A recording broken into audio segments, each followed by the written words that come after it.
My wife's betrayal. A shocking twist in a perfect marriage. You might think him a complete fool, the most oblivious and gullible husband alive. But hindsight is always 20/20. Like most happily married men, I trusted my wife. I loved her deeply. Little did I know, the woman I adored for 8 years, the one I shared countless intimate moments and happy memories with, was living a double life. And not just her, but her two identical sisters as well. Let me take you back to where it all began. Molly and I met in the most mundane yet romantic way possible, at the grocery store. She was reaching for a box of herbal tea on the top shelf, her petite 5'7" frame, unable to grab it. I, towering at 6 feet, was the obvious hero of the moment. With her stunning black hair, curvy figure, and radiant smile, she had my heart before I even realized it. It wasn't until our fourth date that Molly admitted she had noticed me in the produce section and purposely lingered by the tea aisle, hoping I'd come to her rescue. When she revealed this, we were lying in each other's arms after our first night together. It was the kind of story that could make anyone believe in fate. Molly was enchanting, genuine, and utterly captivating. Our early dates were nothing short of magical. Dinners that stretched late into the night, hand-in-hand walks through the park, and cheesy movies where we laughed and cried together. I was smitten. But there was one detail she forgot to mention until later. She had two identical sisters, Hannah and Amy. I'll never forget the day I went to her apartment to pick her up and was greeted by someone who looked exactly like Molly. "You must be Scott," she said with a dazzling smile. "You're not Molly," I stammered, completely thrown off.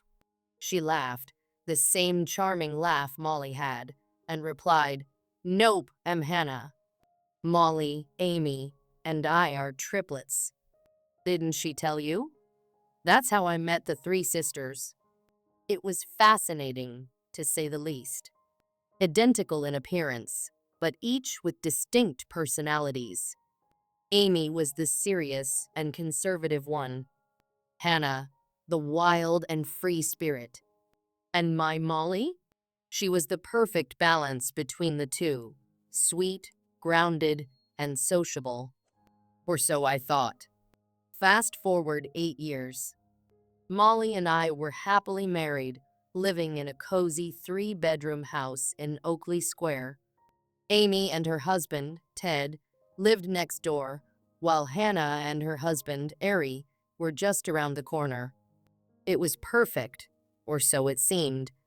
The sisters were inseparable, a bond so strong it bordered on telepathic. They finished each other's sentences, shared inside jokes, and had a history of playful deception. They'd told me stories about switching places as kids to fool teachers, friends, even boyfriends. At the time, it all seemed harmless, even amusing. But looking back now, those stories feel like red flags I completely missed. Things started to unravel when Molly and I decided to start a family. She went off birth control, and our attempts to conceive added a new dynamic to our relationship. Intimacy became both a source of joy and occasional frustration. One evening, after an especially passionate night, I jokingly said, "That was unforgettable."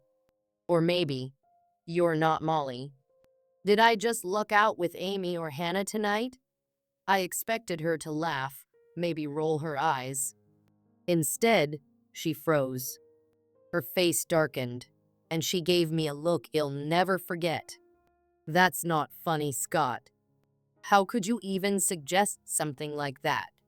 Her reaction felt out of place, too intense for a harmless joke. "I'm sorry," I said quickly. I didn't mean anything by it. But she was distant the rest of the night. Something about the way she locked the bathroom door and avoided my touch the next day felt off. I brushed it aside, thinking I had crossed a line. But as time went on, little things started to add up. Whispers between the sisters that stopped when I entered the room. Molly's sudden mood swings. And then, the moment that shattered everything. A confession from a source I never expected. Hannah's husband, Ari, pulled me aside one evening during a casual get-together. He looked uncomfortable, almost guilty. "Scott," he began, his voice low, "there's something you need to know. About Molly and Amy." My stomach dropped. That night, I apologized again, assuring Molly it was just a harmless joke. She seemed to ease up a bit and allowed me to cuddle beside her in bed. I breathed a sigh of relief. I hated when Molly was upset with me. Mentally, I made a note to never joke about trading sisters again.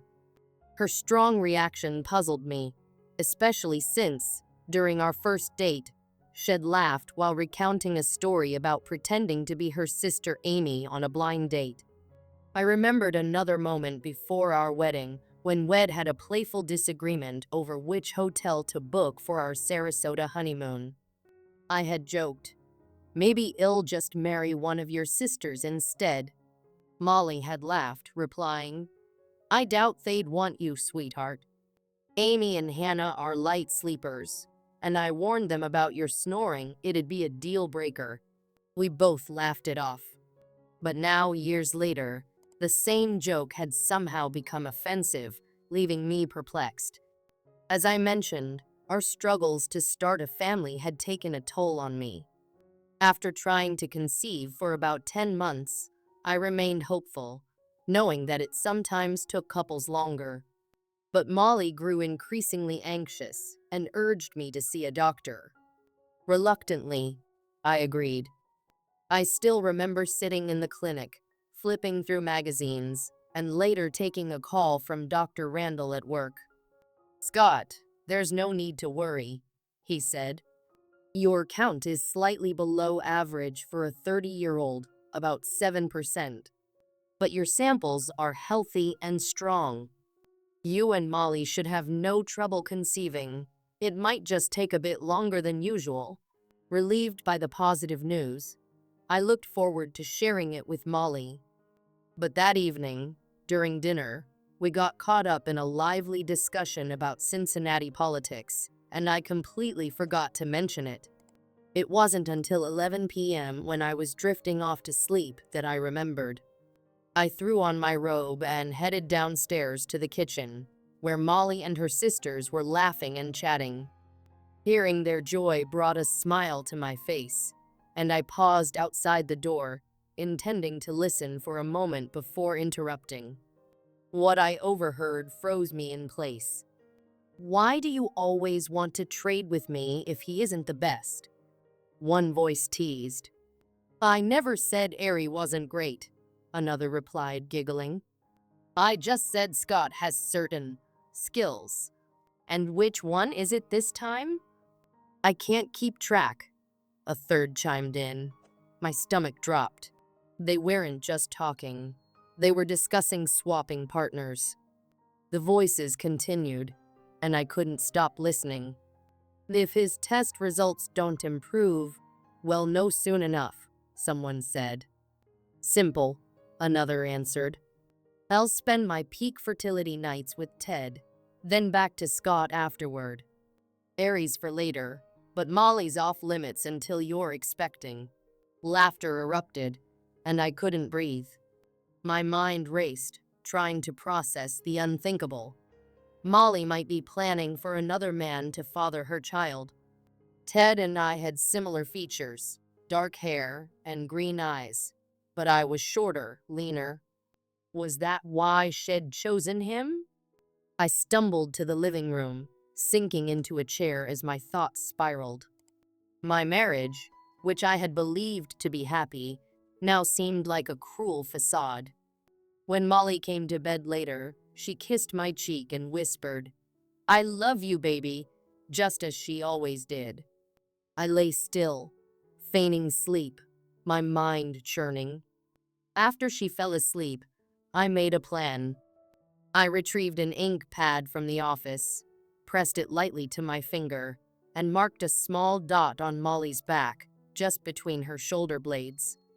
It was tiny, but enough to identify her if this madness turned out to be real. The next day, we attended a barbecue at Ted's house. When the women disappeared into the kitchen, I pulled Ari aside for a walk. Ari, I began hesitantly, can I ask you something personal? Of course, Scott, he replied casually. I forced a smile. How's your life with Hannah? Molly and I are together once or twice a week, but I always wonder if other couples are more active. Ari chuckled, slapping my back. Sounds like you drew the short straw, buddy. Hannah and I are at it almost every night. His laugh grated on me, but I kept my composure. Always been like that? Pretty much, he said. We have a little routine. After she comes back from the kitchen with her sisters, she asks me how I won her that night. It's our thing. My heart sank further. Their routine sounded eerily calculated, as if swapping partners wasn't just a theory, it was happening. That night, I checked Molly's back as we prepared for bed. The ink mark was gone. My worst fears solidified. This wasn't just a theory. Someone else had been in my bed the night before. Whoever you are, I thought bitterly, you're going to pay. Molly, I said, watching her rub her temples. You look tired. Is everything okay? I'm just a bit fatigued, she replied with a weak smile. Probably the spicy food. Let's keep things gentle tonight, okay? I nodded, offering a reassuring smile. Little did I know that our seemingly ordinary night would soon be shattered by the truth. Sunday morning revelations Sunday began innocently enough. 3 couples, Molly and me, her sisters, and their husbands, brunched downtown at our favorite spot, Trentino. Everything seemed normal until Molly excused herself. Hannah, she said abruptly, come with me. I need to freshen up. When they returned, both women were pale and visibly distressed. They avoided eye contact, and tension crackled in the air like static electricity. Amy, the third sister, eventually noticed the shift. What's going on with you two? She asked, frowning. The question hung unanswered as brunch wrapped up. I couldn't shake the suspicion building in my gut. That evening, something felt off with Molly. She was distant, barely responding to my attempts at casual conversation. I tried talking about work, vacation plans, anything, but her answers were curt, her smile tight and forced. As we cleared up, she paused, her voice small. I need to see Hannah for a bit, she murmured. Sure, I replied, my tone colder than I intended. While you're out, I might start packing my things. I'll need a truck for the furniture later this week. Her face drained of color. What? Why would you pack? Because I'm leaving, I said, the words flat, final. I won't stay in a house with a woman who's been lying to me. The confrontation Molly came back minutes later, her face tear-streaked. Scott, please. Come downstairs. Amy and Hannah are here. We need to talk. I followed her, my heart pounding. In the kitchen, the 3 of them sat, looking like school children caught in a lie. Their faces were pale, eyes darting nervously. So, what's going on here? I asked, leaning back in my chair, voice tight with anger. After a long pause, Molly spoke, her voice barely above a whisper. Scott, I care about you. You need to know that. Do you? I snapped, fury bubbling up. Which one of you was in my bed last Friday night? A heavy silence filled the room. Molly's eyes welled up with tears, But before she could say anything, the truth spilled out. It started as a joke, she admitted, her voice trembling. A stupid game. We didn't mean for it to go this far. The truth unravels. Hannah's voice broke through the silence, shaking with fear. A few weeks ago, we swapped. Partners. Just for one night, we thought. But it wasn't just one night, was it? I interrupted, my voice rising. Molly sobbed quietly as the sisters confessed. What started as a careless experiment had turned into months, maybe even years, of betrayal. They'd been rotating between their husbands. And Ari? I asked, glaring at Molly. How often has he been with you? Once or twice a week, she murmured, unable to meet my gaze. I stood abruptly, pushing my chair back so hard it scraped the floor. So, while I've been left with nothing, Ari's been having his fill. And you expect me to stay here? Breaking the cycle, I stormed out, leaving them in tears. That night, I checked into a hotel, filled with anger and disbelief. By morning, I had a plan. The lunch meeting, I met Ari and Ted at a local diner, my words blunt and to the point. Your wives have been unfaithful, I said. They've been rotating between the three of us for years. Ari looked stunned, but Ted nodded slowly, his face grim. I had a feeling, he admitted. Amy's been slipping up, saying things she shouldn't. I kept track, but I didn't want to accuse her without proof. I played the recording of the confrontation from the night before. Both men went silent, their faces draining of color as the weight of the truth hit them. A new beginning within a week. I had moved into a new apartment, leaving the wreckage of my marriage behind. Ari and Ted were still reeling, but they promised to stay in touch. As for me, I had clarity and a resolve I hadn't had in years. Molly's calls became incessant, flooding both my work and personal phones. I had my assistant block them and changed my number. I filed for divorce and started planning my future. Then, one Thursday, Barbara, a colleague and a friend, approached me at work. Despite my distracted, irritable state, she struck up a conversation. Something about her sincerity made me open up about everything that had happened. Her reaction was a mix of shock, sympathy, and something else. I'm sorry, Scott, she said. I'm not justifying anything, but I always thought we could be a great couple. At first, I was taken aback. Barbara was beautiful, tall, striking, with a kindness and humor that I had never noticed before. In my intense love for Molly, I'd never even considered her in that way. But now, as the weight of everything hit me, I found myself reevaluating. The divorce meeting Molly didn't give up easily. Through my lawyer, she begged for a meeting, desperate to explain herself. I agreed, though I knew deep down that nothing she said would change my mind. 6 weeks after I moved out, we sat across from each other in the conference room at my attorney's office. Molly walked in, still stunning, but her face was drawn, a look of guilt etched into her features. I didn't wait long to speak. So, Molly, I began, my voice cold. How's life? Expecting Ted's child? Her face turned red, and she stammered. No, Scott. I haven't been with Ted or anyone else that way. I only want a child with you. I scoffed, leaning back in my chair. Funny, because Dr. Randall confirmed my fertility. My count was low, but viable. We didn't need Ted's help. But I guess that's irrelevant now, isn't it? Tears welled in her eyes. Please, Scott, let me explain. Do you think your pain is worse than mine? I met her gaze, unyielding. Go ahead, Molly. Tell me everything, but spare me the I love you speeches. This was never about us. You and your sisters used me, and now it's too late."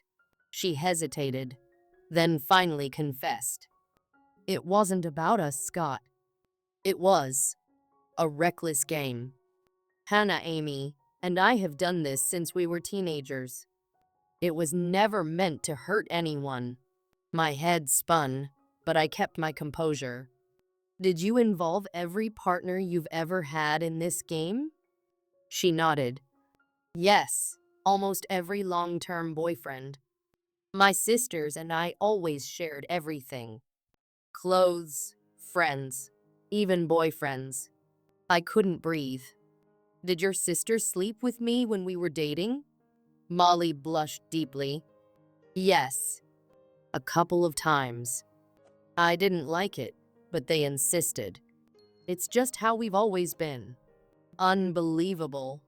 I shook my head, furious. "You manipulated me. You and your sisters used me, and I was too blind to see it. Did you ever once stop to think about my feelings?" Her voice cracked. "I know it was wrong. But remember, you've been with all three of us." I leaned forward, every muscle tense. "I didn't know, Molly. That's the difference. I thought it was always you. But you chose your sisters over me." I stood, my patience shattered. "Now I choose, and I choose to leave. Goodbye, Molly." As I walked out, I heard her sobbing behind me, but it didn't matter anymore. I was done. A new chapter, the weeks that followed, were a blur of new beginnings. I started seeing Barbara, and by our third date, I realized there was life beyond Molly and her sisters. Barbara was vibrant, easy to be around. Our first weekend together was a revelation, exhilarating, liberating. As for Molly, Aries stayed with Hannah, but he made it clear that the games were over. Ted gave Amy an ultimatum: move with him to Chicago or stay with her sisters. Amy, predictably, was torn. But for me, I was done. For the first time in years, I felt free.